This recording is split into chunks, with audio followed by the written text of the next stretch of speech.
Hello and welcome along to day 3 of the Hero World League final. It's New Zealand versus England next. New Zealand ranked 7th in the world against England, who are ranked 4th.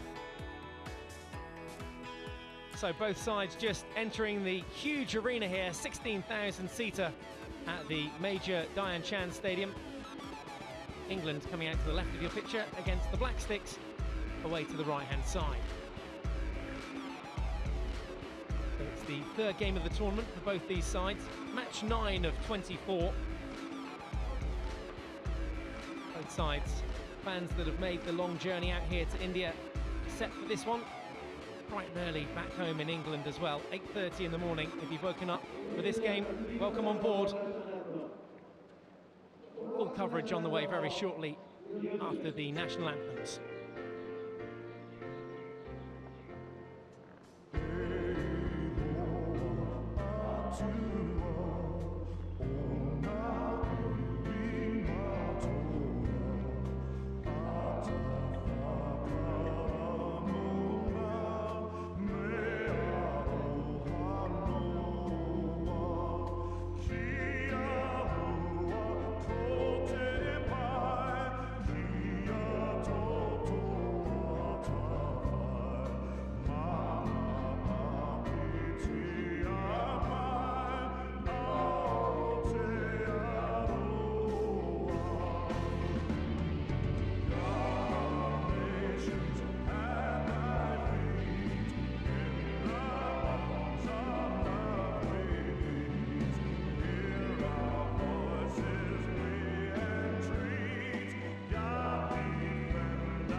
Game 1 of day 3 then, it's New Zealand versus England. England in the red and white kit against New Zealand in the all-black kit.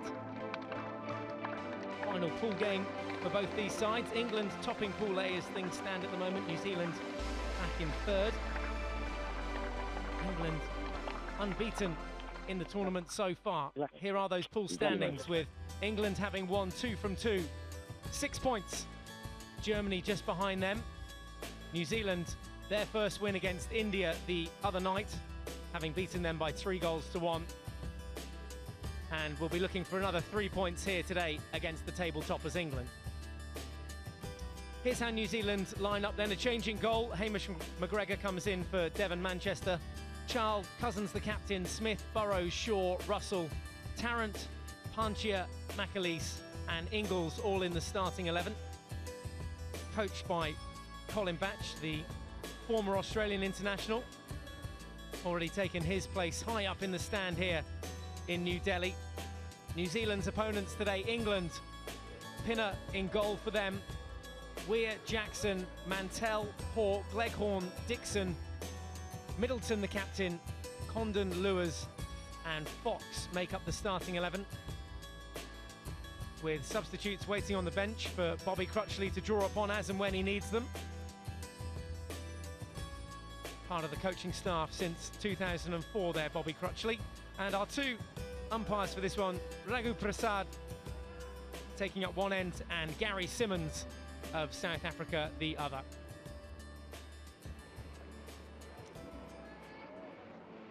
So then it'll be England to push back. And game one of day 3 is underway. England playing from right to left in the white and red strip. Ashley Jackson in possession early on. Plays the ball into Dixon. Dixon already 2 goals in the tournament for him.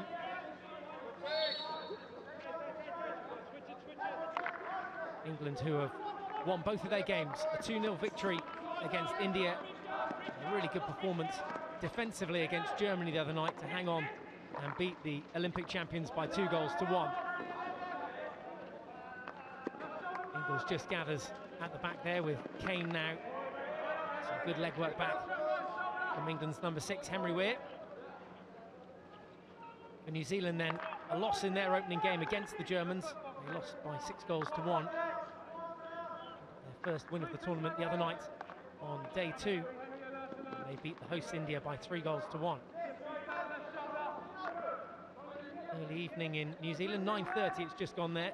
It's gone 2 o'clock in the afternoon here in India as Jackson picks that one up above his head, able to play the ball above head height in this tournament. And England go airborne again, one more time, looking for Mantell. This time a touch from Tarrant, takes it out into touch. Mantell with the restart. Into Dixon. And through the back, through Lewis. Fox now over on the right-hand side, on the 25, looks forward. Mantell again doing the legwork to get over there, wins the free hit. Simon Mason, former GB international, next to me in the commentary box for this one. Welcome on board, Simon. Thanks very much, Mike, and an interesting clash this afternoon. Reverse stick shot from Middleton goes high, and it was coming across the face of goal as opposed to on target, so called dangerous by the umpire. Here's another look at it. Yeah, Middleton having to go to his right. If his weight's going away from goal, has to force his hand through, which puts the ball high over the goal, past the far post. Good attacking start from England though, promising signs. First shot wasn't on target, but getting into the right areas of the pitch. Now, the interesting clash, Mike, is due to the fact that England defended superbly against Germany, had very few chances. New Zealanders have got such a great crop of forward, assertive players. So Childs going forward, Burrows everybody knows about, but some of the less experienced players, Jenner scored a couple of great goals the other day, and then Kane on corners is outstanding, so they get chances. So England are going to have to defend solidly to not give any space to those free running forwards for New Zealand. Early exchanges in this game if you are just joining us. No goals as yet, New Zealand 0, England 0. Take your seats ready for this one. High press now from the Black Sticks to try and keep England in this defensive quarter. Dixon rounds his man, but only as far as McAleese, who picks the ball up. Burrows now into the midfield.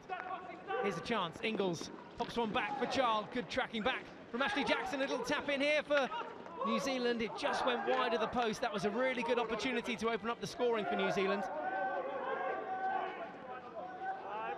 Smile on Jackson's face. Here's why. He got a touch in just in the nick of time. Brilliant defensive touch. Horrible scramble in the end, and England a little bit lucky, I would think. But Ashley Jackson's defensive running to take it off Child's stick, superb.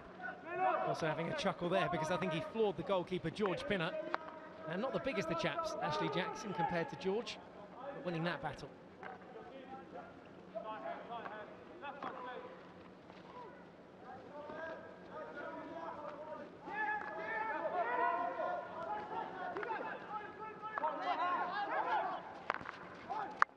First time ball down the left-hand flank, finds Ingles.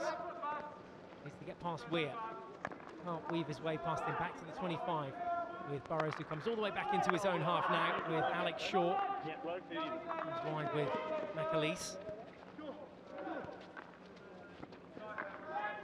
Rotation from New Zealand to keep the ball alive and keep it active. England just sitting back, deeper than a half-court press.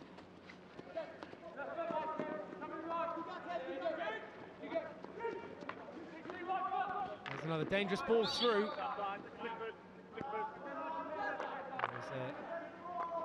Just outside the D, it gives New Zealand the free hit, which Burrows will take. Has to travel 5 metres, has done by now, can go into the D. Panchir with a lifted effort into the England defender. Jackson now.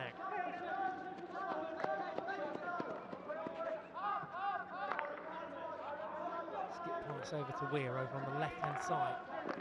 the touchline, and that was a good step.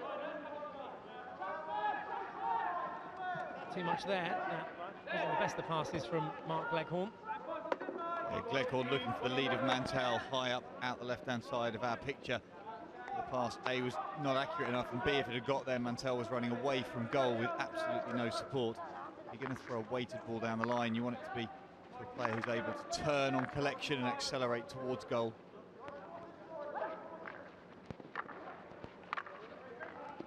Nice 1-2, nice exchange to play in Jenis. Ball forward from Edwards. In now from Hilton into the D, and was there a foot there? No, England have to be careful here.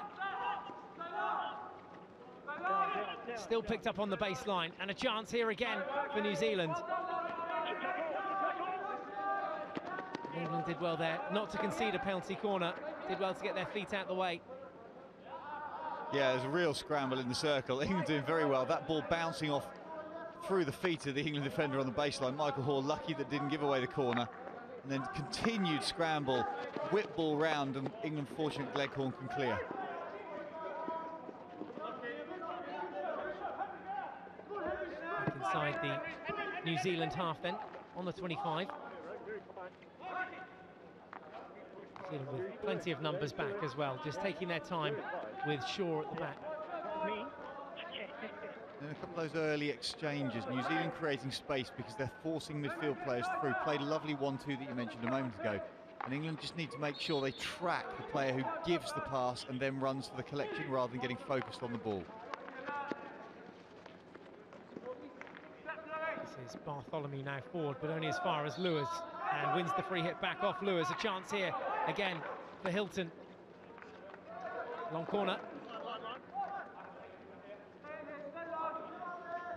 Tinner's response casual as he swatted it with that big right mitt, playing it away to the sideline. Not quite sure whether he could let that go if it was going wide of the goal, so just making sure that it goes away to safety. Better safe than sorry. Jackson now. He got in support. And a lovely line run ball there from Brogdon. Can't pick it up though. And again, could have done better there. It was a lovely ball into space.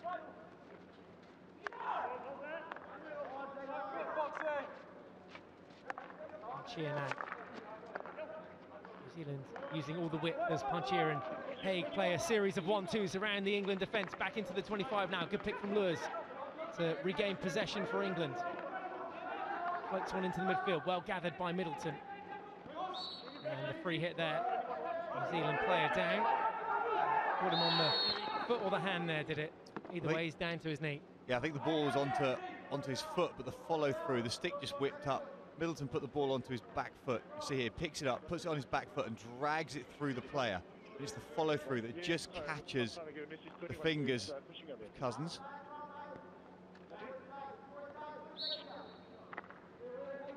Cousins, the New Zealand skipper, shakes that one off. 32 years of age now, and approaching his 300th cap, not too far away, 293 today for Cousins.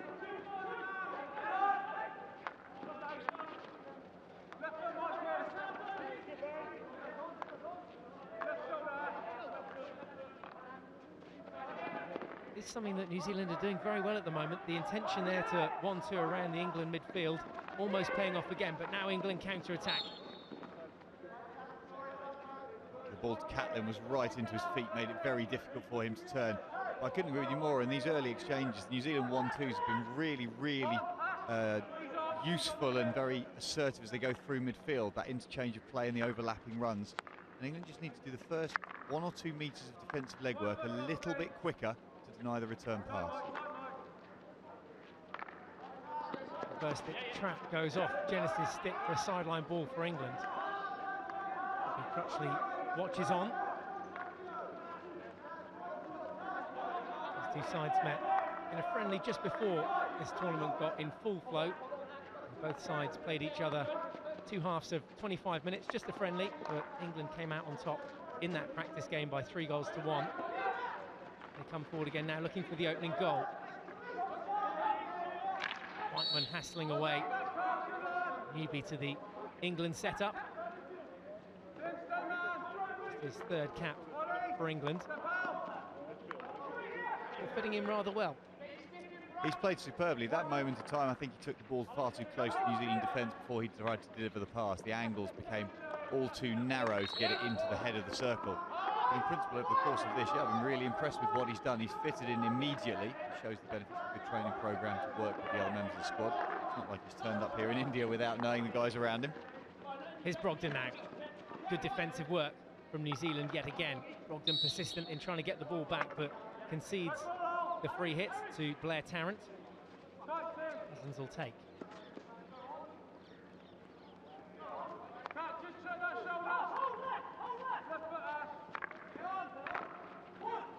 Milton was coming for it and is beaten in the midfield. Not too much support around here for Edwards as he gets his eyes up, wins the free hit.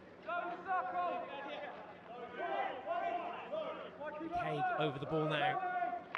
Route 1 ball was into the England D, but Burrows, the closest player, was some 5-6 yards off it. Actually overran the ball on that occasion. Yeah, he did, and I think Tom Carson was being adjudged to go within that 5 metres, but unfortunately the ball will continue to roll forward. The umpire hadn't checked the path of the ball, which the letter of the law suggests the ball has to be stopped before the free hit can be taken.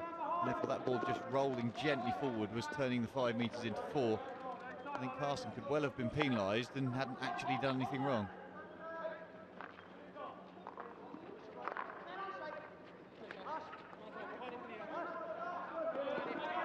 Little aerial from Jackson and some legwork here for Carson. And wins the free hit inside the 25, looks to take it quickly. Travelling sideways, there's a good ball. England maybe with their first chance to get a shot off here as they come around the back, lays it off towards the P spot. And Carson was there again, but some strong defending, some important defending to keep the scores level here. New Zealand coming away with it.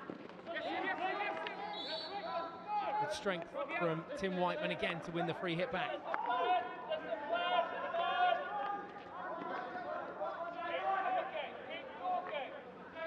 Just looking to gather a little bit of shape there with Lewis communicating that over to Michael Hall, but Hall's ball intercepted. And here come New Zealand again, this time with a few more numbers forward. Could be dangerous. Here's Burrows. This trap this time from Smith. And New Zealand will certainly rue that as a missed chance. The pass from Hall was loose in the first instance.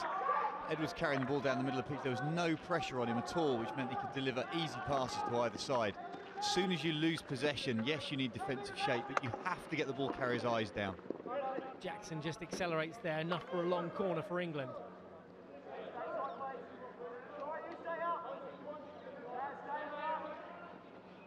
England will be happy with the way this tournament started. Still a long way to go. Having spoken to Bobby Crotchley this morning, they know that the quarter-final stages are the all-important stages of this tournament in this particular format. All 8 sides going through to the quarter-finals, so that's the must-win game. This the final pool game before we get to those quarter-finals in a couple of days' time. And England looking to go ahead here. It was a nice weave in from Brogdon again. Ball comes in under Brogdon's stick this time. Sideline ball. Well, that's 45 seconds of play that Brogdon will want to forget in terms of 2 carries that he's failed to deliver from. Jackson saw him. Nice reverse ball into the circle, but underneath his stick. Getting in the right places, but just needs to sharpen up on the execution of those close skills.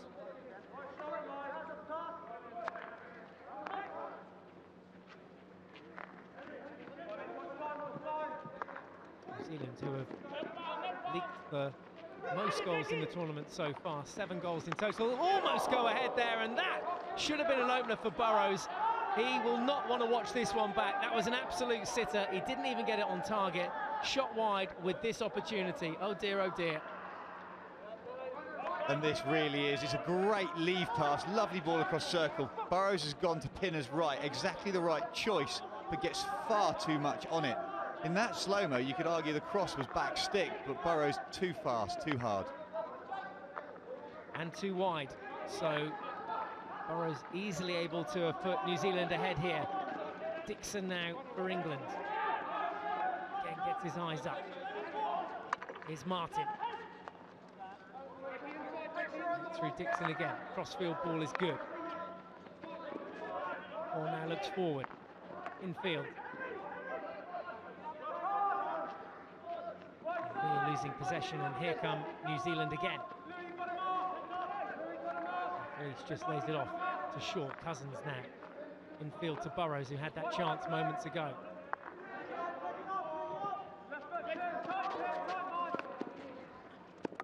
New ball down the left-hand flank was not that accurate. Target was Panchia. Good turnout from Gleghorn.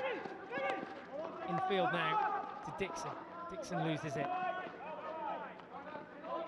Just turning over possession a little too easily at the moment, England.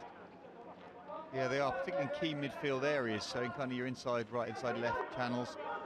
It's just that, I'm sure it's not a deliberate lack of care, obviously, but there's just not enough really specific passing stick to stick. It's a little bit lack of thought in the passes. It's not precise enough right now. Well, we can see there shots on target for New Zealand, 3-1 in their favour. They've had more circle penetrations as well, and certainly the best chance of the game so far as well, through Phil Burrows, their number 18. Shot wide just moments ago after Charles got around the back and teed him up with a first-time shot. That's the closest we've come to seeing a goal in the game so far. And there's 19 minutes left to play in the first half.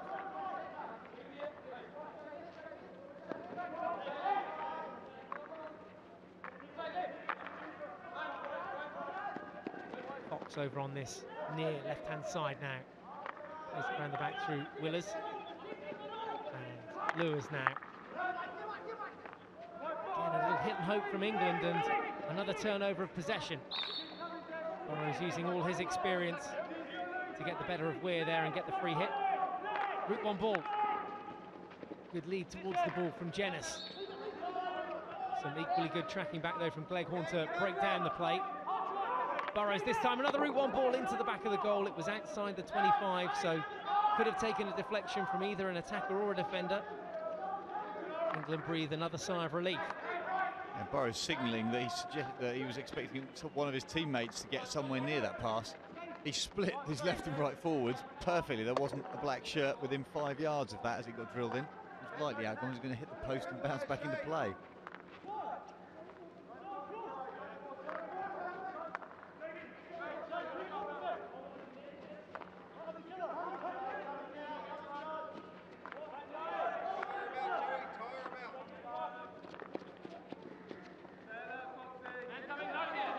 New Zealand, a good spell of possession here, just working the England front line, getting them to do the legwork.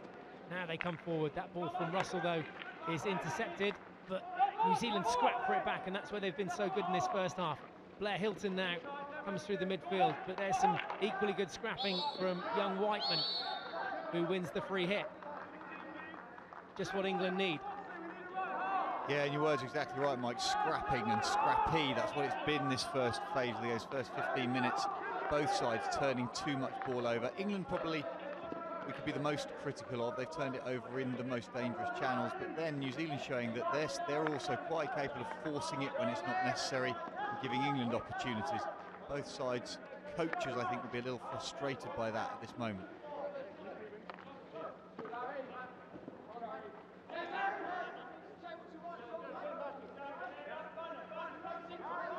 It's not been the most thrilling of games that we've seen in this tournament so far, with the top 8 sides all in action. England, Germany, New Zealand and India all in Pool A, a pool which England currently top. In the other pool there are Argentina, Australia, Netherlands and Belgium. Probably the tougher of the two groups, as Lewis retrieves the ball just outside his own 25, now to Willers. What'll be interesting to see on this day 3 is whether the teams play in any sort of different way, given there's now a degree more certainty about what the potential outcomes could be. Those first 2 games, particularly with Argentina winning their first 2, meant that the possible crossovers had so many variants. You'd just go out wanting to win every single match, obviously playing as assertively as you possibly could.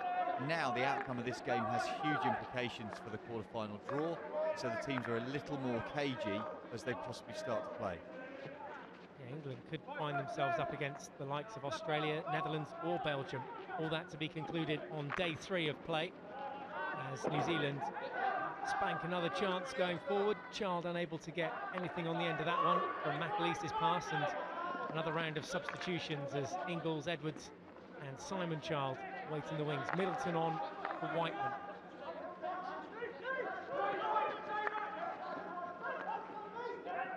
So 1-2 there from Gleghorn, leading towards the ball. Here is Middleton now, the England skipper.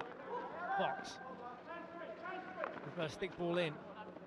Takes a deflection off Russell and goes for a long corner. Mantell with the restart. Deflection there, it'll be England ball, but right on the far side of the park.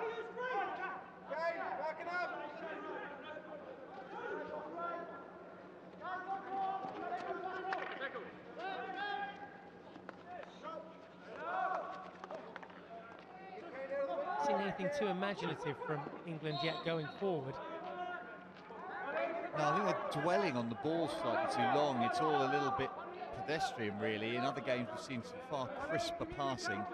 I think New Zealand just demonstrated that with those two little reverse underarm balls. A real speed of thought about what they're doing, and I think they're outplaying England at times, and particularly thinking a lot quicker than them. A series of linked passes like this is certainly at a higher tempo than England's. New Zealand ranked 7th in the world against England, who are way up on the world rankings, currently 4th.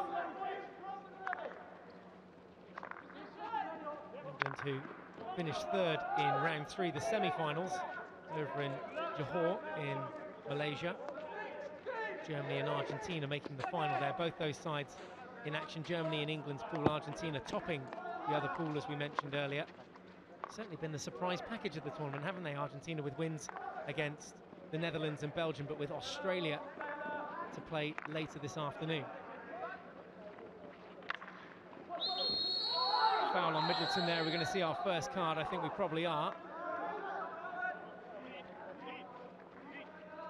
Difficult for umpire Gary Simmons to pick who hit Middleton. There was about 3 players all converging on him at the same time, and this could easily be a captain's card based on the fact there was a number of players all stepping in. Break it down, 2 and 1, little step check, but just no more, okay? Yeah. Yeah, but he's got to be in a good position. I'm not sure they argue, I just want you to... Okay. Just a little talking to there for Dean Cousins about the stick tap that we saw there. No card given.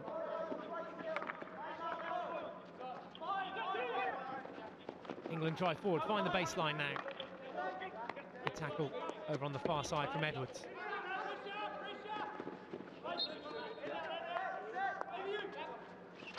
Cross comes in into the D, deflected away by Russell. Bobby Crotchley just passing on a few details to his team that are sat in the dugout, those substitutes that will come on anytime soon. Here's Dixon. Brogdon with the ball across the face of D. Panchia with the cool, calm head to bring it out. And there's the aerial to relieve a bit of pressure from Russell.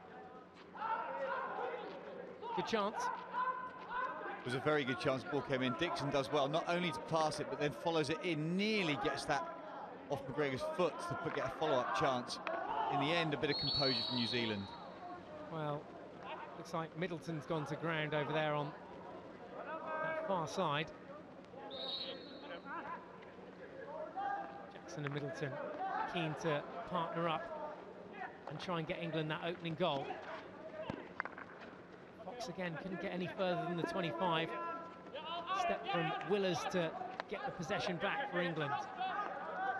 Still with it here now. Well, England now need to take advantage of the extra man they've got, because New Zealand are down to 10. I didn't see the colour of the card, see whether it's a 2 or a 5 minute advantage, but England certainly will have more space. And we'll get confirmation of that shortly as Jackson picks up the ball.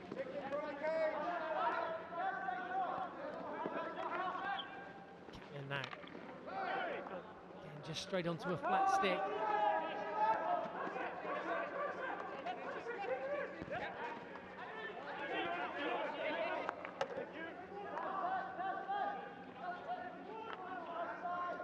Thought about going direct to goal.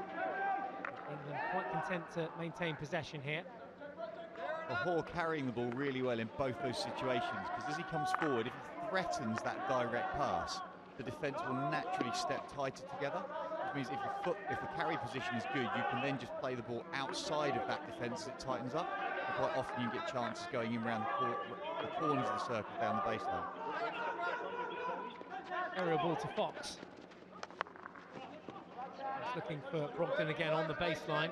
There is confirmation of that 2-minute suspension for Steve Edwards of New Zealand, and England still trying to capitalise on that one-man advantage. They haven't been able to do so far. Edwards will be on in a not too distant future.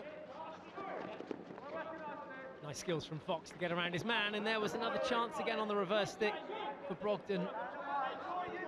First touch isn't quite there in this first game of day 3. No, I think in that moment he actually got it taken away just in front of him by an edge off a New Zealand stick. But it was all about what Dan Fox did. Created a couple of superb chances coming forward down that right-hand flank. One round the outside, ghosting with the ball as he let the ball pace do the work. And that time cutting in to the head of the circle. Well, there was a England foot there. It did look pretty obvious. And both umpires just confirming. Good communication between the two officials to get the right result. Always good to see as well, isn't it, when they're talking to each other from opposite sides of the pitch. Yeah, and if you had a passage play like that where there's 3 or 4 really small, fast turnovers, turnarounds, and some real pace to it, sometimes the umpire can get a little bit caught up in the moment, and it is the job of the disengaged umpire in that situation, Gary Simmons, who can just give a little advice. Did really well. Another one ricochets off the backboards. There's Dan Fox, who's been working well up front, but that one just into the backboards there. Bit of a no chance of that one. Yeah, completely harmless ball.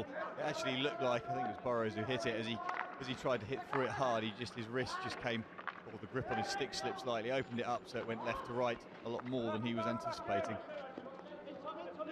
England again getting into the final 25, and the decision-making so far not been the best. Maybe Jackson can change that here now as he carries it on his reverse stick, looking to break into the D, and he had Catlin in support, and he just tried to lift it over the New Zealand defence. Wins a free hit in the process.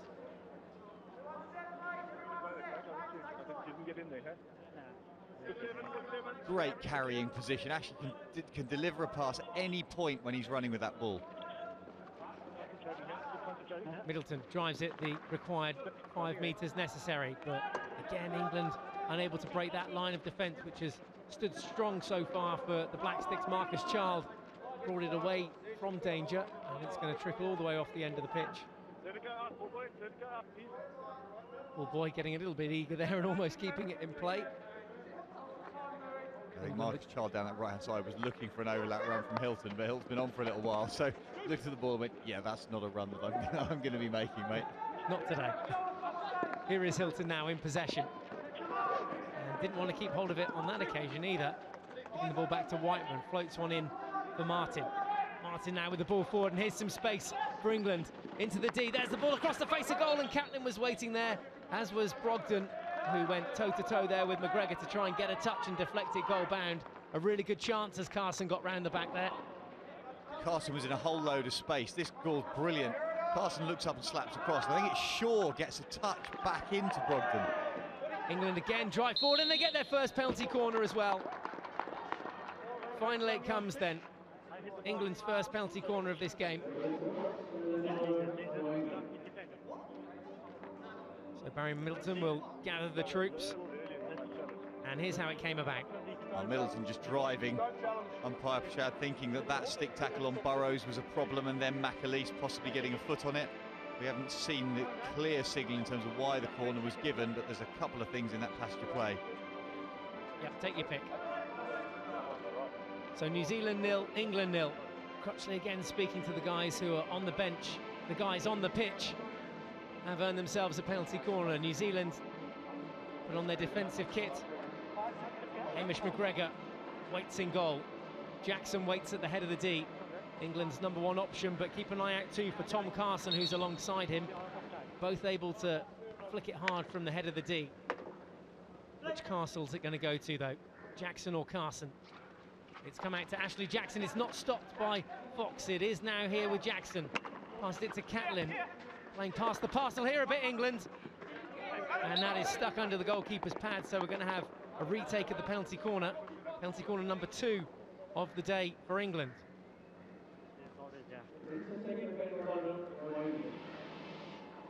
Yeah, good ball across in terms of the recovery.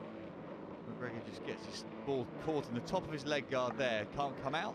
That used to be in days gone by a bully stuck in the goalkeeper's kit, but now considered to be obstruction, therefore a penalty corner. Here's another look at that missed trap at the head of the D from Fox. Can England get it right this time? A good stop and a good flick and a goal for England! England lead New Zealand. Ashley Jackson from the head of the D. It's England 1, New Zealand 0. And I have to say, this is Jackson's favourite. Pick it, 2 steps, open the wrists. Look at the slingshot into the top corner. Unstoppable. Great deception on that. Fantastic execution from Ashley Jackson to put England ahead. Too much power for Hamish McGregor. And Ashley Jackson gets his second goal of the tournament. And England have the lead here on 30 minutes. Great time to score with half-time just under 5 minutes away now. Ashley Jackson for England, calming a few nerves out there after a very rocky start to this game. It hasn't been too free-flowing.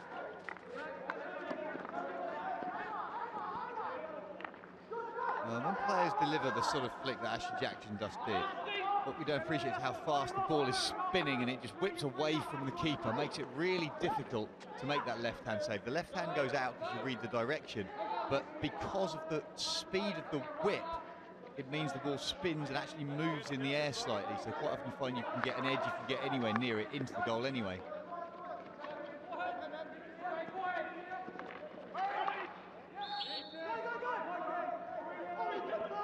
Burrows, who's had the best of the New Zealand chances in the first half, came close with a first-time deflection towards the goal of George Pinner, but put it wide.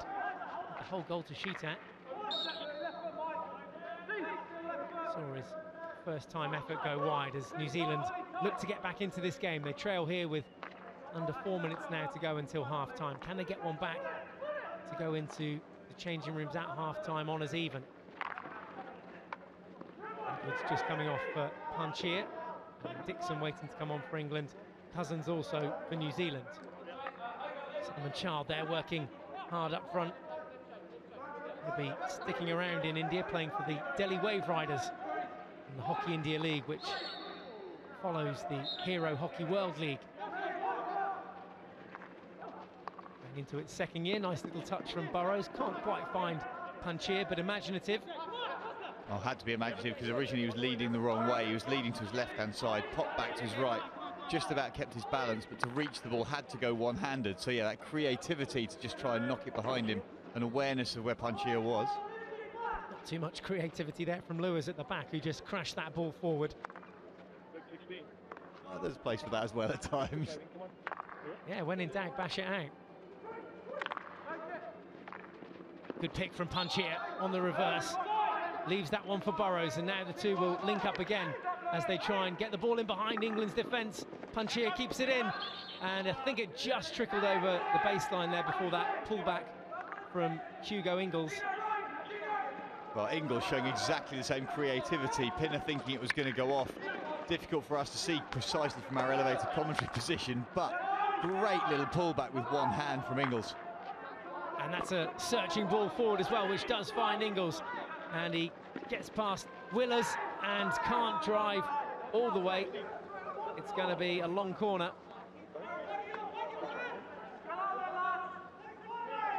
A great pickup, one-hand turn. I actually thought that had hit Ingles' feet at that point, but he's dinked it through. And in the end, all going off baseline harmlessly. Question just coming in as well there as to whether it was deliberate or not, but it didn't look too deliberate, that tap across the baseline, which is why New Zealand were awarded a long corner. England now have it back. Not too sure what that was all about, that pass there from Adam Dixon, very uncharacteristic. Yeah, Dixon was trying to just pull it back to Willers, and because the ball was just slightly away from him, didn't get his stick all the way over the ball, so just bottom edged it off the sideline. Was looking, knew where Willers was. England defending in numbers there with Lewis at the heart of it. 8 England defenders all guarding the D. Willis again gets in, goes in dangerously on the reverse side though. Always a nasty place to try and make your tackle from there, and why you see a lot of head injuries in this sport. Well, it is brave defending, it's necessary defending, but you could just see from Willer's body position, he's extended on the left-hand side, knowing that he needs to try and put pressure on the ball carrier, but just having to rock his head out of the way in case of the follow-through. Brought down well by Mantell from Lewis's ball forward. Earns the free hit too. Who's he got in support? Just leaves that one for Gleghorn. Gets the 1-2 back. It's Mantell. He's looking for that crossfield ball, but hit the foot there of Jacob Smith. Well, it's great support from Whiteman far out on the right-hand side to offer Mantell. Jackson's seen him again, but the reverse stick is not well executed. Yeah, sloppy pass from Jackson. Punchier now. And will New Zealand make England suffer for it here on the spin? And the shot goes wide. Well, England almost paying the price there for a sloppy attack, and that shot came in hard and fast from Simon Child. Well, Lewis is livid because he feels he makes a tackle here and it comes up into Child's knee, which it does. Child is given the opportunity to spin and shoot. And there is the half-time hooter. So at half-time, England lead by just the 1 goal. It's England 1, New Zealand 0. England head off towards the dressing rooms. There's the goal scorer. It's Ashley Jackson, who scored on 30 minutes in this game, the final pool game. These two sides will have a day off tomorrow ahead of the quarter-final stages, but still some hockey to be played in this game.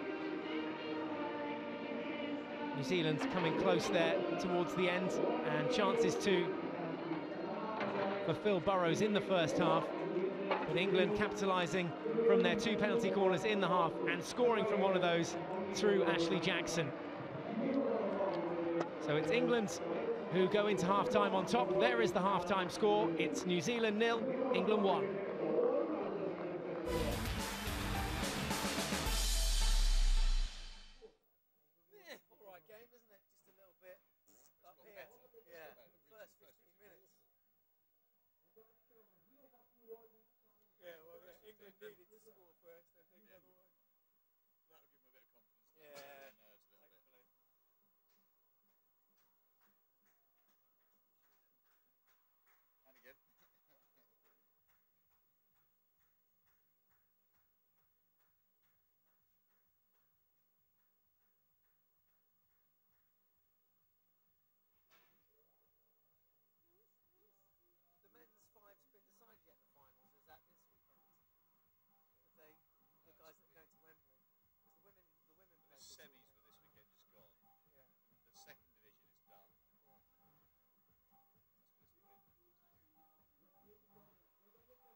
Welcome back to New Delhi.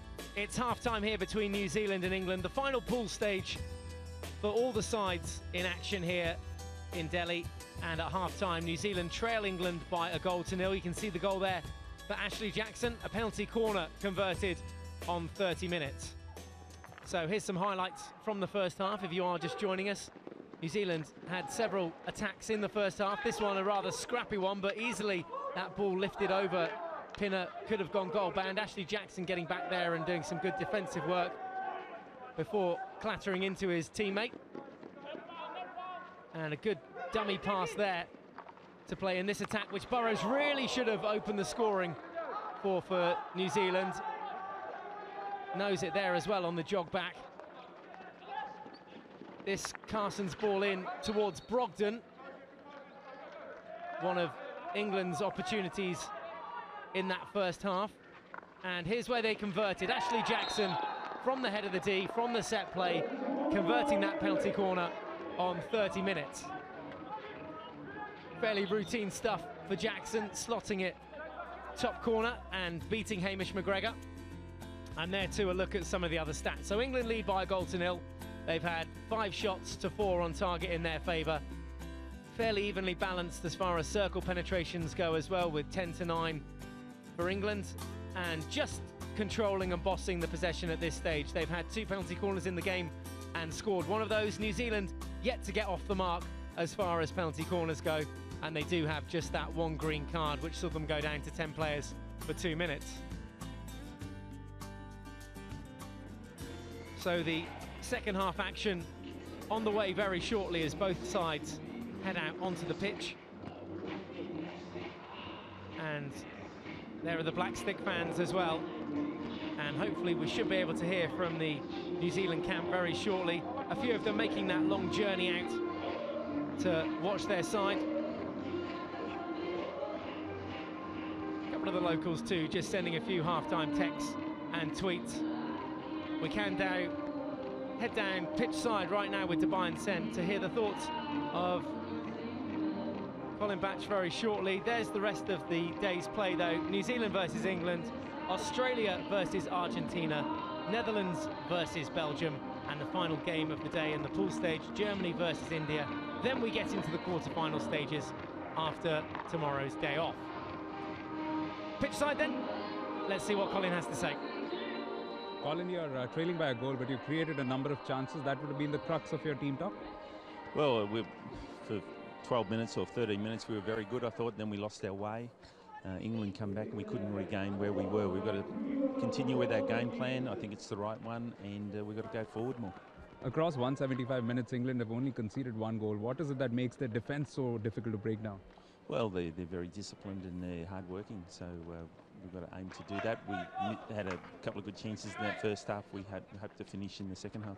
They've got Ashley, you've got Kane, looking for a goal from him perhaps? Yeah, well, he's done okay so far in this tournament. We could do with one today, that's for sure.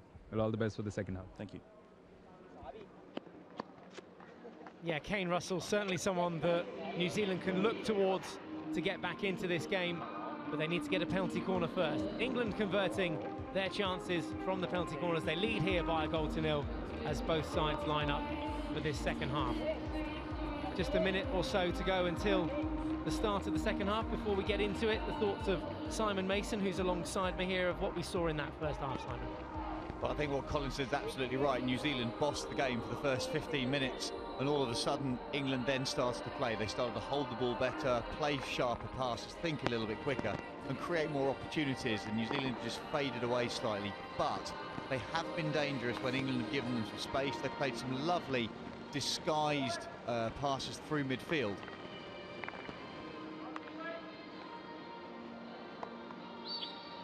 Second half gets underway then with New Zealand trailing here by 1-0. A goal from Ashley Jackson on 30 minutes, just before half-time.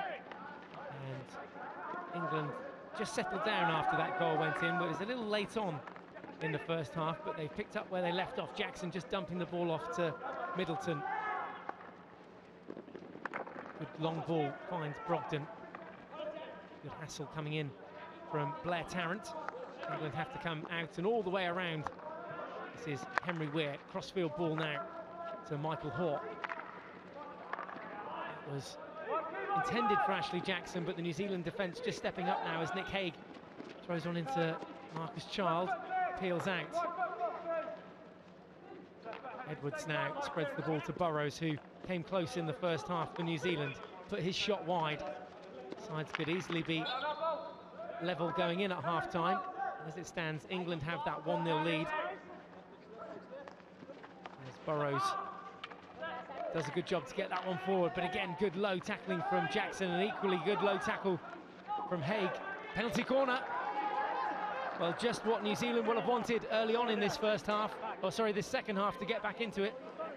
Yeah, Lewis not happy and going straight to the umpire, suggesting there was 2 or 3 stick tackles during the course of this passage of play. But as it was, Marcus Child was able to just hold the ball, see the back foot of Lewis, pops it onto it for an easy, cheap corner. And there's the man to look out for New Zealand, Kane Russell. Russell, who's scored once in this tournament already, but 7 goals here at the Junior World Cup. And there's New Zealand's conversion rate, 1 in 8. Let's see if they can make it 2 from 9. New Zealand trail here by a goal to 0.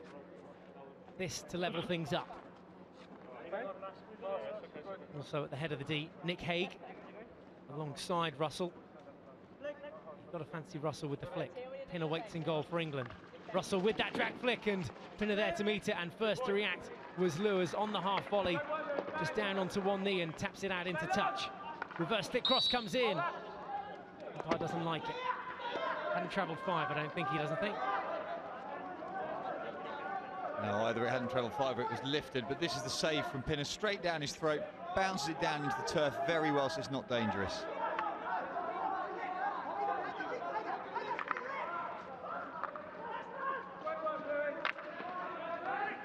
Middleton in the midfield for England. There's a good ball through to Carson, overlapping run now from Dixon. Dixon cuts in field, there's the reverse thick lob ball, but needed to keep it down and on the ground, can't shoot from outside the D.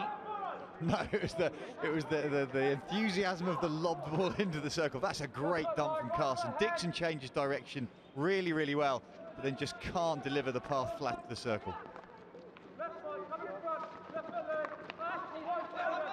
Shaw now forward for New Zealand. Gathered well by Lewis again. Can't get past Burrows though. A few spaces starting to open up here as Hilton wiggles free. There's the ball back towards Shaw. Great cover work from Middleton to come all the way back. Played the way he was facing and came almost into his own goal along the baseline, and then wins the free hit. Well, it was very much a last-ditch tackle because he did do some great cover running back through midfield, but decided he just had to run through the ball. Jackson defending well, but was unable to get a decent touch on it. Great pace on that ball forward, which found Carson, and here he goes again, driving forward. On the far post waiting was Brogdon. It's going to be a long corner, but Carson's initial pick was an absolute cracker. Here he is again with the ball in, this time it's high, and New Zealand will regain possession and awarded the free hit. There's Colin Batch, who we heard from at half-time, 175 caps for the Kookaburras, targeting a top 6 finish here. Former Australian assistant coach as well between 2001, 2008, that period when they won a gold medal in 2004 at the Olympics there. Burrows now for New Zealand. Got any support, has he? No, unfortunately for England, he's got Dixon in close attention to him, and then Lewis backing him up as a sweeper, so the line to goal was completely covered. But Burrows had really committed himself through from that midfield position to a high right hand forward. The ghost pass was lovely for him to collect. New Zealand sitting back, half-court press for them as they get set to make a couple of changes. Smith, Ingles, Simon Child, Panchia and Bartholomew all waiting there on the touchline. As you can see, McAleish joins them, so 6 sets of fresh legs coming on for New Zealand. Maybe a change of tempo we'll see from them. Well, Lewis has been caught on the ball. He looked up and saw Weir out on the right-hand side, but in getting his feet round to try and push that ball out there, dwelt on it and has been stolen from him. Child penalised there for covering over the ball, so stick obstruction is why the free hit was given against him. Jackson, who has 2 goals in the tournament so far, both coming in the first game of the tournament against India for the Beeston player. Beeston, of course, who are sitting pretty at the top of the league back home. Only just 28 points, just ahead of East Grinstead after 11 games. And there's Rick Charlesworth watching on, the Australian coach. Australia will be in action later today. They will take on Argentina straight after this game. Stay tuned for all of that action if you're watching online. Not too long to wait now. It'll be right on the back end of this final pool game between New Zealand and England.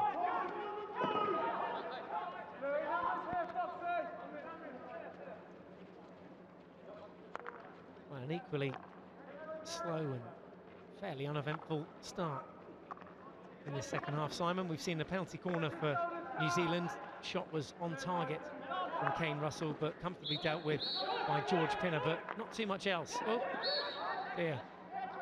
Really getting the basics wrong there, as Shaw put the ball onto McAleese's foot, allows England to drive along the baseline. Here's a chance. Carson with the ball around the feet and cleared off the line. Shaw doing superbly on that goal line, because Carson's managed to pick it from underneath McGregor, spin round his feet and get it. I don't know if it was goal bound, it might have just sneaked inside that left-hand post, but great defensive place from Shaw. All came from that initial mistake, though, from Shaw when he put it onto McAleese's foot. So good recovery. Here's Catlin now with the ball. Dangerous ball, though, calls the umpire. Here's that chance one more time. Let's see how close this was. Yeah, so Brogdon's picked it and driven into the circle really well, carries the ball brilliantly, fires it back for Carson underneath the keeper. That spin, and it was going in. Great reactions from Carson. They're almost in an indoor fashion, slipping it from out underneath the goalkeeper, putting it goal bound. But as you say, a great save from Shaw. Carson again goes forward, frees up Middleton this time. We'll have a little bit of space. He's brought down. Is he penalty? Yes, it is. It's going to be a penalty corner and a card here. Well, Gary Simmons has said it's outside the circle. It was right on the line, Mike, wasn't it? I think this is a penalty corner. Oh, yeah, well, the challenge may be coming in just outside.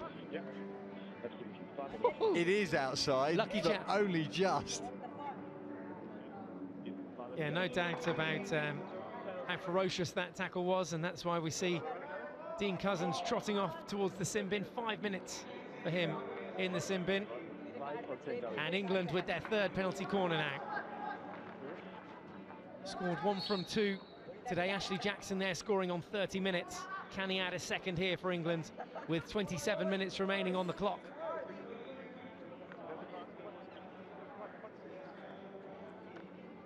Well, Carson from that right-hand castle flicks the ball very, very well low. Seen more down low from Carson, but it gives him a really open channel down that left-hand post. There's a very glum Dean Cousins watching on after his sin bin. Jackson and Carson at the head of the D. Comes Jackson's way again, another low flick this time, and England have their second. Courtesy of Ashley Jackson. Kept it low this time into the keeper's right. It's England 2, New Zealand 0. Yeah, Jackson going for the opposite corner, whips it round. McGregor should really have done better from that. I know it's fast from Jackson, but that's the sort of save that an international goalkeeper needs to be making, getting that big left-hand pad down and flat. It's not right in the corner. He went top right as we look at the goal for his first goal. He's gone bottom left as we look at it for the second. New Zealand trying to get one back here. Comes off Hugo Ingles' stick. And England will just regain a little composure there at the back. Burrows with the captain armband now.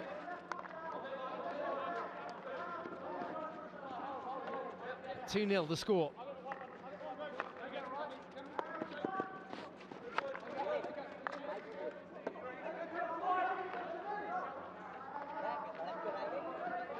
Ashley Jackson racking them up. 3 goals in the tournament now, 1 versus Germany and 2 here today versus New Zealand.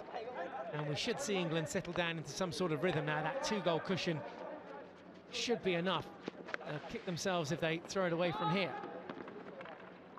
Along the baseline now, a little chip over the stick from Mantell there as he tried to feed Middleton.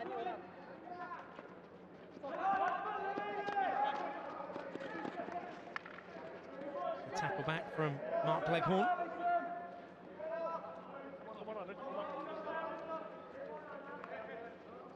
So New Zealand still down to 10 players.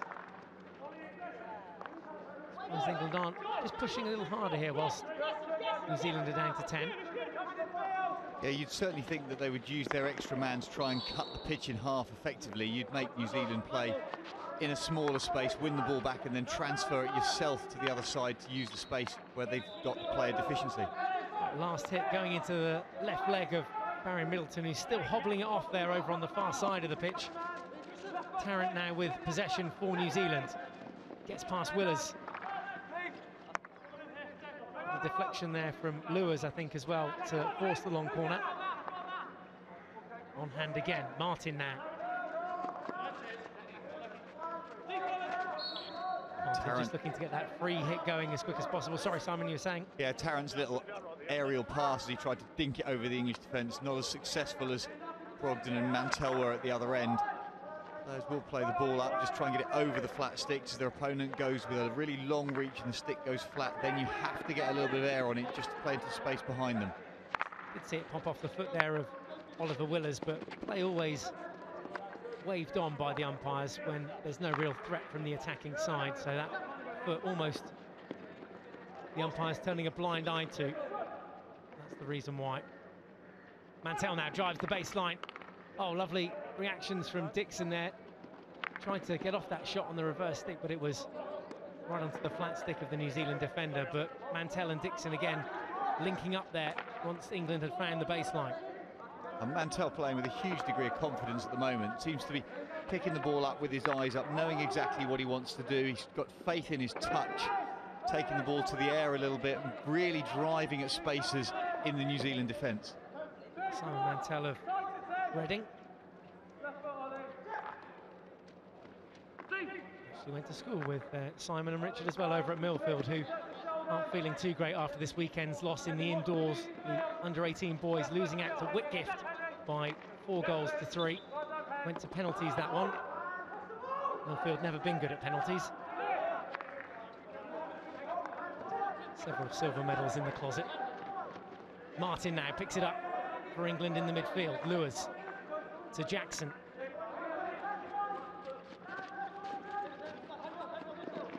Just on that, my granddad went to Whitgift as well, so I had an email from him just reminding me who the better school was. But congratulations to Whitgift, the under-18 boys indoor champions. Repton the girls, incidentally, as well. I'm just impressed your granddad sends emails.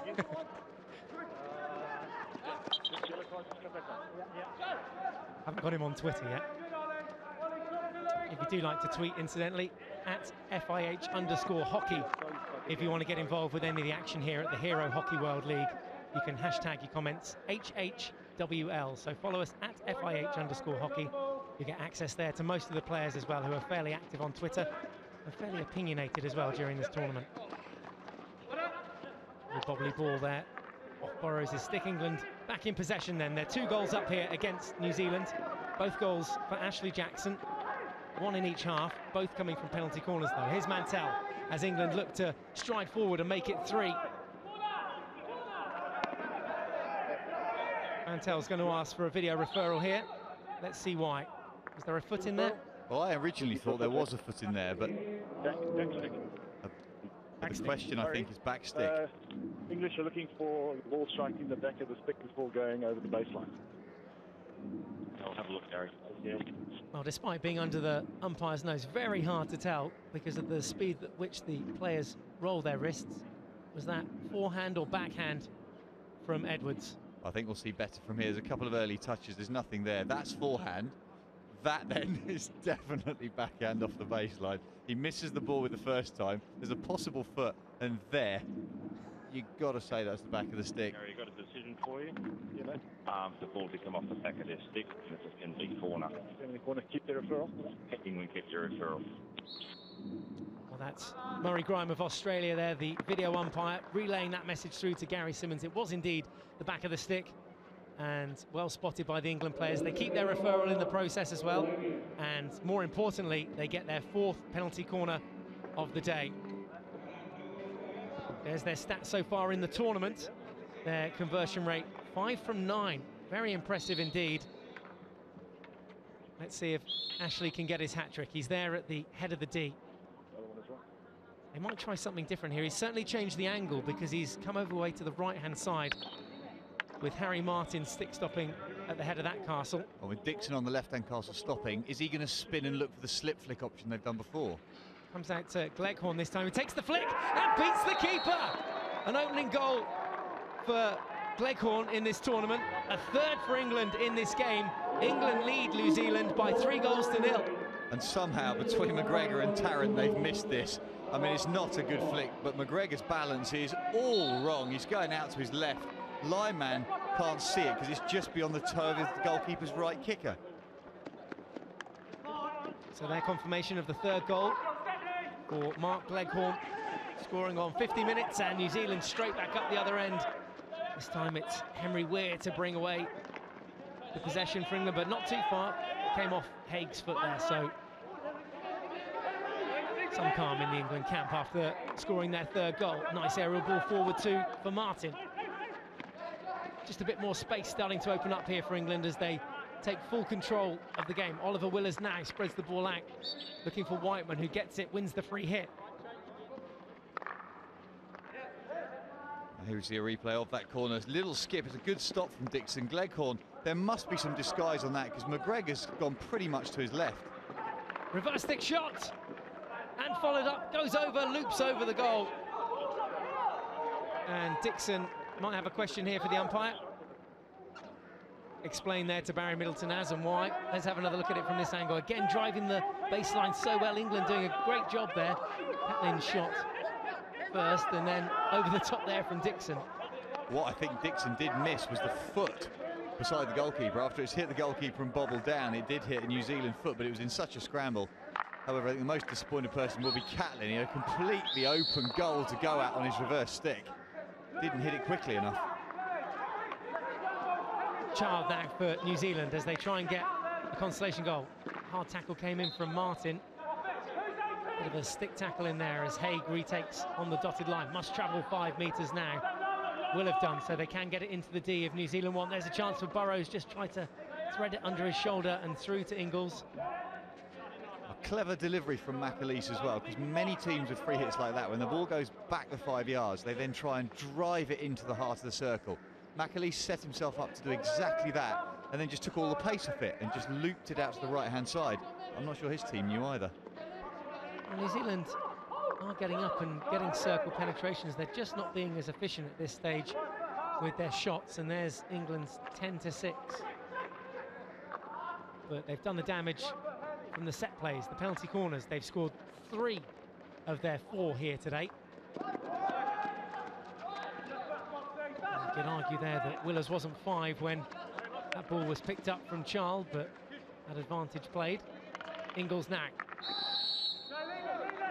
Too many hard tackles coming in from England. Free hit inside the 25.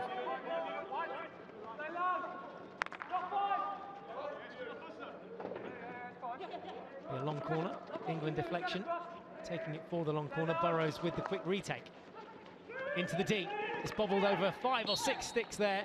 No one able to get a grip on the ball. Eventually, England coming away with it. Yeah, I think if that had gone to anything else, England would have gone to referral because the ball was from the free hit was fired in towards the circle, looking for a little deflection touch. I don't think it had gone the 5 metres, but in the end, coming to nothing because the New Zealand foot meant that England gained possession. The intention was good there from Fox, the 1-2, but cut out by Panchia, who's on the ball now, in possession, and retains it. New Zealand forward with Haig, inside to Child. The spin pass, unintentionally, I think, finds Burrows, who is in the D, onto the reverse stick, and took a deflection. Middleton doesn't think that was, he thinks that was just a wide spray from Burrows. Surely he couldn't have got it that wide from there. I'd agree with you, though. I think Child knows what he was trying to do, but had no idea that Burrows was outside him when he span round his feet. And then Burrows coming in, yeah, there's no way. This is a lovely spin and delivery. There we go, the delivery. Burrows coming in, though. He's going to shoot from there. Open hand shot as opposed to the reverse stick tomahawk shot. Well, from that angle, if you went from forehand to backhand and in for a tomahawk, you bring the defenders into play that are in the middle of the circle. So just drifting a little bit wider and then playing on the forehand is a better option. Free hit New Zealand inside the 25. They trail here by 3-0. 2 goals in the second half. One for Ashley Jackson, one for Mark Leghorn for England. Ashley Jackson's first half goal as well, coming on 30 minutes.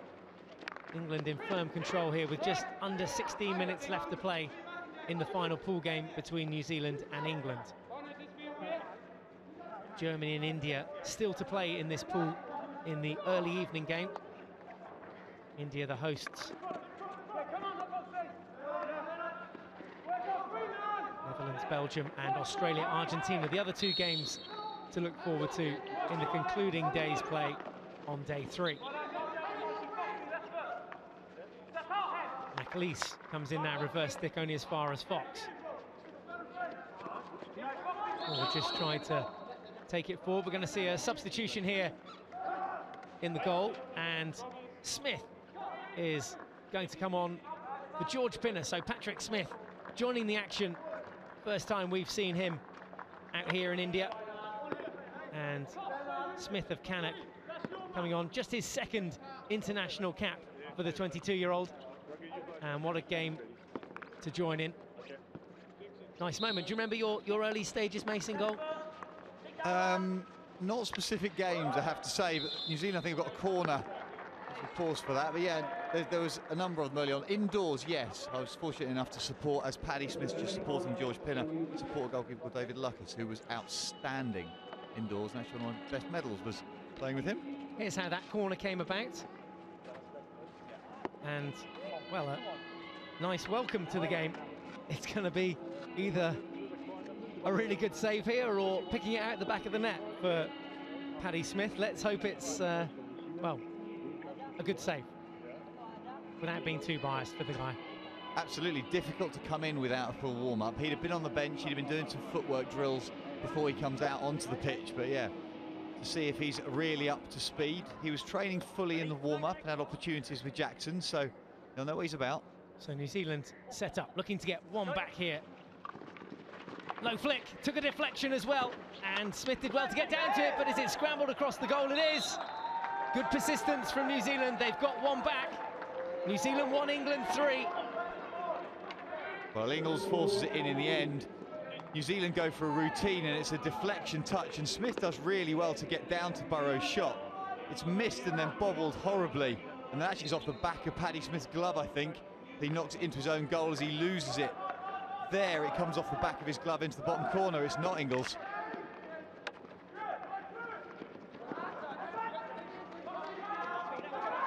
So there's still time for New Zealand to get back into this game. Under 14 minutes now to find 2 goals to level things up here. A draw enough to take England through top of the table. Germany nipping away on their heels. Germany on 3 points, with the host to play later, which you'd have to say on form, a game they should win.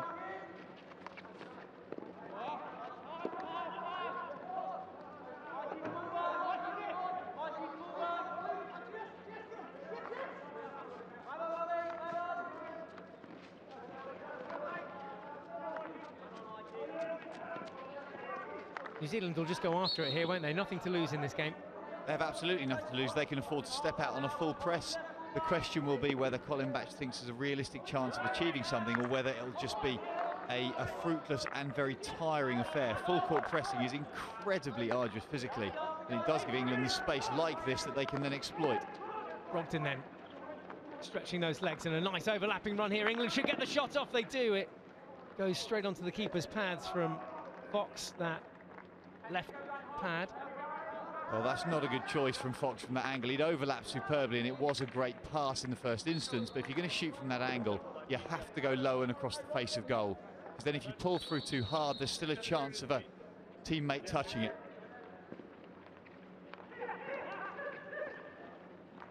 Jackson then sets up this chance, and that goes wide this time from Middleton. Here's another look at it. Lovely feed again, dumped off by England and Middleton really there should have found the target. Here's another look at that last Fox chance. Yeah, and this is Fox where he should have gone across the face of goal. That's an easy save for McGregor. So 2 good chances there for England to extend their lead. There is Fox, who had one of those chances. Puts the ball up to Gleghorn, who's on the score sheet today, scoring on 50 minutes. Yeah, I think Fox has played really well the times he's been on. Obviously with the rotations, you get many people playing in the same position, but he's been particularly effective. Good impact down that right-hand side. He's picked the ball up well and drifted around the outside with some pace and cut inside with some really good hand speed.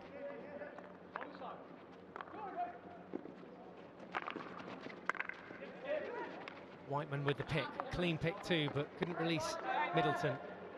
New Zealand do come away with it through the midfield now. Just holding on to possession there, Blair Hilton, and earning the free hit. Mantell and Whiteman both nipping away at his heels. It's come off an England stick and will be New Zealand ball just inside the 25. New Zealand not really in disarray, but certainly some disagreement between the players on the pitch. Cousins wanting that ball to go out to the right-hand side, and McAleese forcing it out to the left-hand side, so they need to get an awareness of where they're trying to play on the pitch, what channels they're trying to attack, be a little more constructive with their chat between each other. It was well read by Michael Hoare there at the back to set up this England attack, and Jackson brings the ball forward, can't get past Shaw though, who was there waiting. It was all stick, says the umpire. Drive forward now from Child. Again, it's Hoare at the back. Now England needs to make a decision about how they're trying to play this last 10 minutes, because just the last 90 seconds it's got very stretched, counter-attack, counter-attack.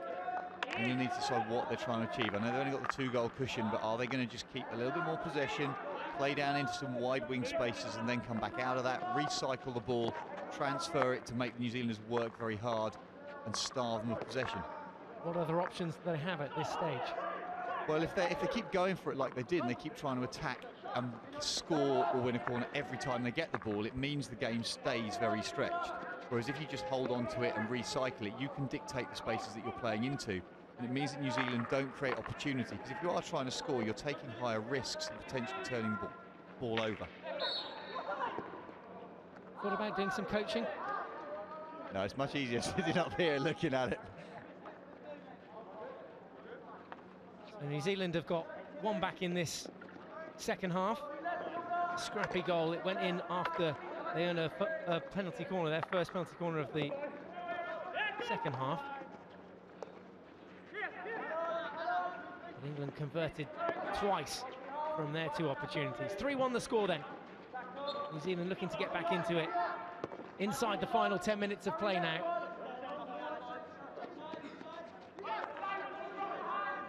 Burrows, the danger man, on the 25. All the players have to be 5 metres. Burrows now has to transfer at 5 metres. That's easily done. Look for the 1-2 there with Cousins. Jackson, though, intercepts. Just puts that little dink on it. And that's some nice play, some link-up play. Mantell now. Reverse stick ball in, and Martin was all ready to ground. I think he ended up going into his body, did it? It did, yeah, the reverse stick ball across. It was exactly the right choice of pass. See here, Mantell just going on the backhand, already gone to ground. It was just behind Harry Martin. Oh, Martin was down very early, sliding in on that. Well, the players will be coached that in training, that as soon as you get into those wing channels, the ball's fired in line with the far post, and therefore you can slide for it and commit, because if you don't commit early enough, you're never going to get there anyway. But in doing so, if it's then behind you, it does hit you in the body. If Mark Gleghorn had committed equally there, he would have got something on that. There's the unforced error at the back, which allows England a sideline ball inside the attacking 25 then. Fox has possession now, and England just looking to draw out New Zealand. Can they deliver the final blow here? Another goal in New Delhi. At the moment, it looks as though they're going to finish top of the table, top of Pool A, which means they will play the bottom of Pool B. Now, we don't know exactly who that's going to be yet. It could be a number of teams. It, at the moment, would be Belgium, but could easily be Australia or the Netherlands, depending on results and goal differences later today. Which side would they like to face? That's not a nice collection, Mace. Well, Australia, Netherlands or Belgium? Before the tournament started, if you asked them who they want to play in the quarters, they just said Argentina on ranking. That's just not possible. So out of those, Belgium have only lost a couple of games by the odd goal in really, not bizarre, but difficult circumstances for them. They've played very well. The Aussies on ranking, you just wouldn't want to play. So I think Belgium's not a bad shout, or the Dutch. Well, this is a second green for Steve Edwards, so upgraded to a yellow. So at least 5 minutes in the sin bin for him. And that means that New Zealand are also down to 10 players for 5 minutes of the remaining 6.5. Yeah,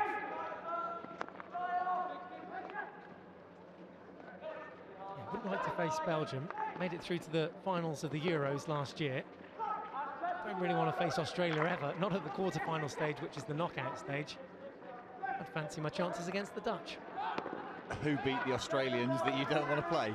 So at this level of competition, Mike, I mean, you've got 8 fantastic sides. So obviously the Indians have hosts have come into this tournament. They're not one of the top 8 ranked teams, but everybody is playing so well.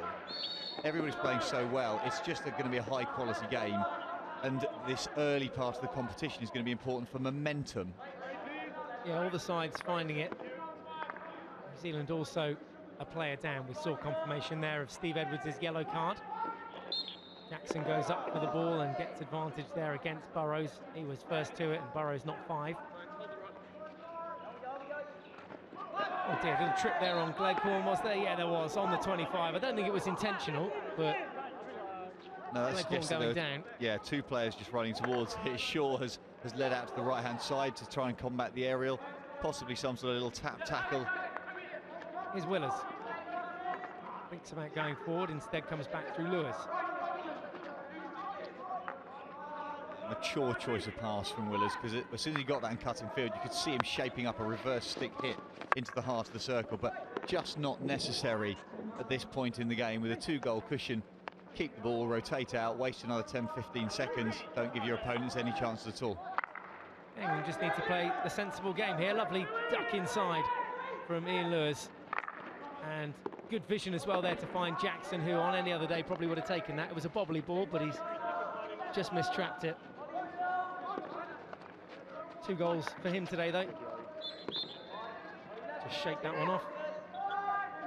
There's Harry Martin as well, another one of England's youngsters. Plays his club hockey at Beeston, just 21 years of age, but already a depth of international experience with 70 caps now. Jackson drives forward and skins 2 New Zealand players in the process, and a third along the baseline. Now here's a chance, England make it 4. Yes, they do. An easy goal in the end there for Tom Carson, as Ashley Jackson did all the hard work.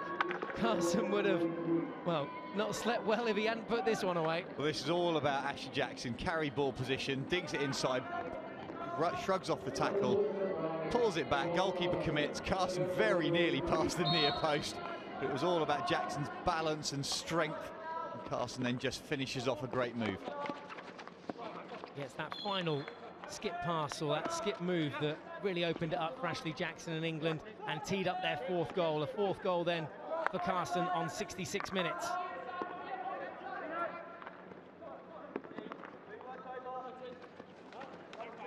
Middleton battling to get the ball back. Breaks the play down, gives away the foul, but won't mind that too much, allows England the opportunity to get numbers back, and it's been a really convincing second half performance from England. They didn't have the best of starts in the first half, despite having that goal late on in the first half from Ashley Jackson on 30 minutes. They came out in the second half and they've played a lot better and a lot more convincingly. I think having those goal cushion, that certainly helped. Well, it's settled any nerves they may blame the first 15-minute performance on. Henry Weir bursting forwards though, top of the D. And here's another chance to make it 5 now for England. It's another hard ball in, looking for a deflection in front of the goalkeeper, this time from Brogdon, but Carson again involved in the attack, feeding it this time. So New Zealand on the halfway line. They managed to get 1 goal back. Not enough on the day though.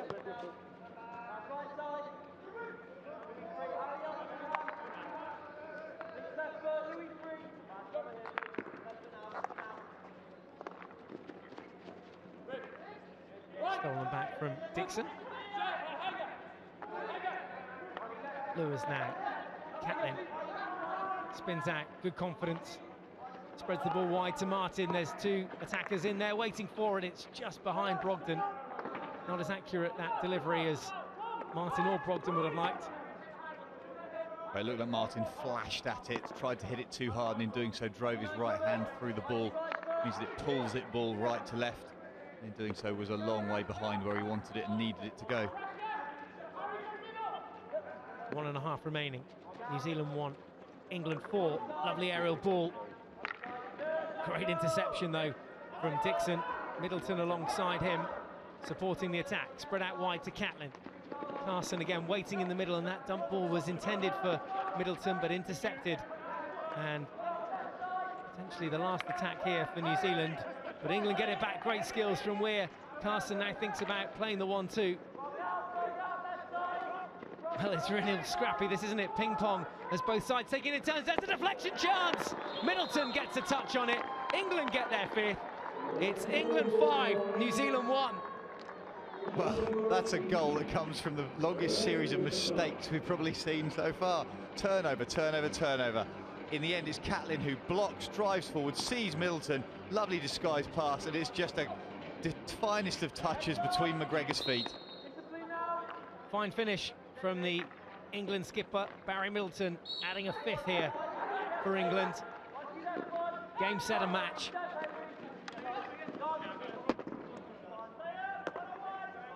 So scoring right at the death there, Barry Middleton. Final minute of play, the final few seconds of play. The clock just ticking off, and looks like it's going to be a convincing win for England, and they will finish top of Pool A. So 3 wins from 3 for England.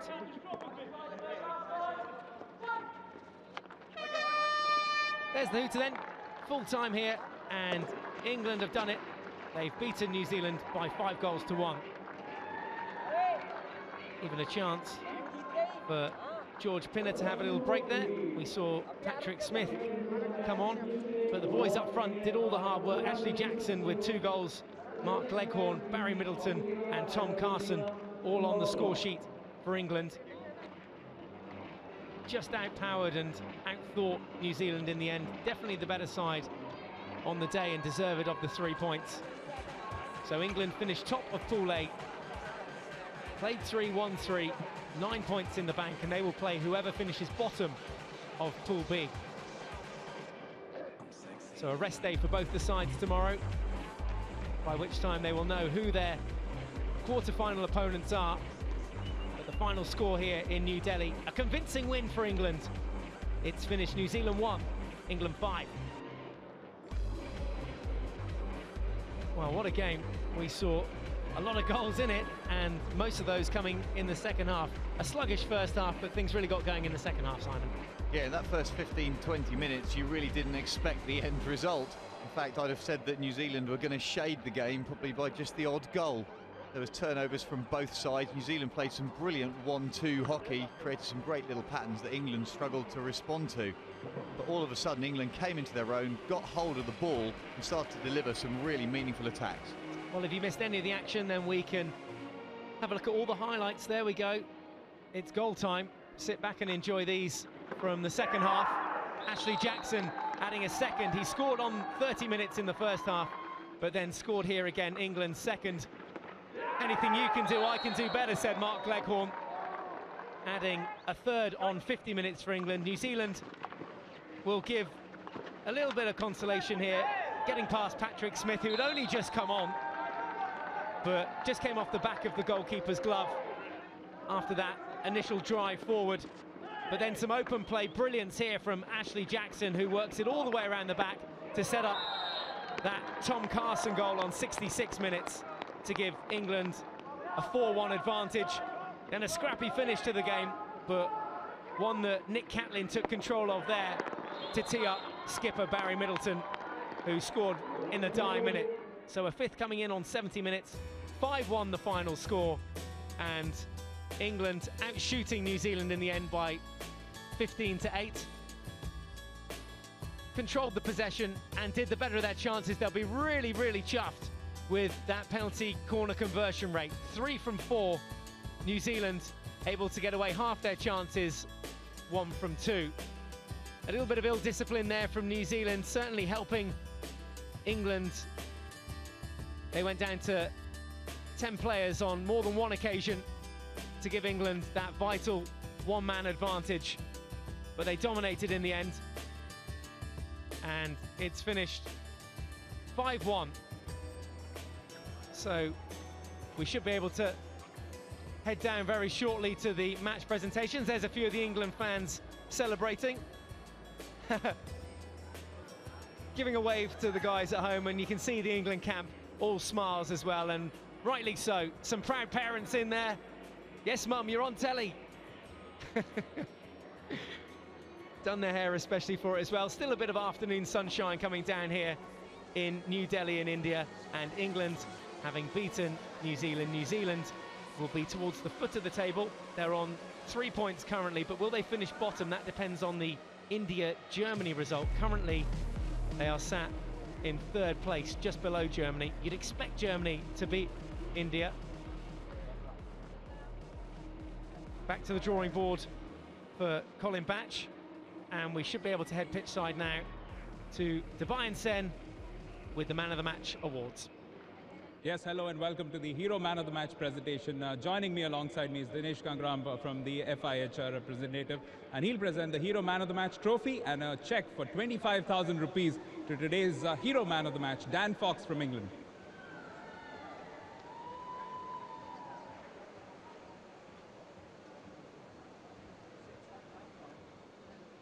Dan, your thoughts on your team's performance thus far? 9 goals scored, only 2 conceded. Things going quite swimmingly. Yeah, it's going really well so far, but we know the big match is on Wednesday, so looking forward to that. What has been the key, do you think, to your team's good performance? Because you've been consistent right through, especially in defence. I think we're playing with a really high intensity, and we've been working on that training together for 3 or 4 months, so that's what's really making sure that we're competitive in every single game. Now, I understand this is your 2nd visit after the 2010 World Cup, but a lot of your teammates have been around. Ashley has been in the HIL as well. So all of you enjoying being in this part of the woods? Yeah, it's a great place to come and play hockey. We're really enjoying it. And any one team that you would want to perhaps avoid in the quarters? They're all pretty strong, so whoever we come up against, we'll be ready for them. Well, all the best. Enjoy this victory and all the best for your quarters. Thanks very much. Well, Dan Fox there, the man of the match, and that's how Pool A has finished up for England and New Zealand. England top of the pool on 9 points, New Zealand down there on 3 points. Germany and India will play the last game of the evening. Also fixtures between Pool B sides, Australia versus Argentina and Netherlands versus Belgium. There is confirmation of when you can see all those matches, all the times in local time. The next match starting in just 20 minutes time, Australia versus Argentina, Netherlands versus Belgium at 6 o'clock. And then 8 o'clock, the final game of the pool stage of this tournament, Germany versus India, and then it's on to the quarterfinals. So it's been a fruitful start to day 3. Match 9 has seen goals and goals galore for England. 5-1 it finished, and there's our next game. It's Australia versus Argentina. Do come back and join us if you can. Bye for now.